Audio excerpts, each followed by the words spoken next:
Dapat ancaman, pengacara Baradae minta perlindungan Jokowi.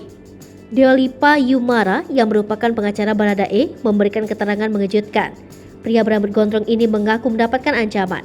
Diketahui sebelumnya, Barada Richard Eliezer Pudihang Lumiu atau Baradae telah mengajukan diri sebagai justice kolaborator ke pihak LPSK. Dengan langkahnya ini, Baradae akan menguak fakta-fakta di balik kasus tewasnya Brigadir Yosua. Sebagai pengacara atau kuasa hukum baru Baradae, Deolipa mengaku mendapat banyak tekanan. Tekanannya adalah untuk cabut perkara hingga cabut kuasa terhadap Baradae. Hal itu diungkapkan Deolipa saat menjadi narasumber di Sapa Indonesia Pagi Kompas TV. Ia bahkan sampai marah lantaran dirinya bukanlah pengacara swasta, melainkan pengacara yang ditugaskan Bareskrim Polri, tapi tetap masih mendapat tekanan. Deolipa sampai meminta tolong kepada Presiden Jokowi untuk melindungi dirinya. Ia mengaku mengabdikan dirinya untuk Indonesia lewat profesi pengacara.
Hai pemirsa Sri Popo TV, jangan lupa komen, like, dan subscribe, serta tonton terus berita-berita terupdate lainnya.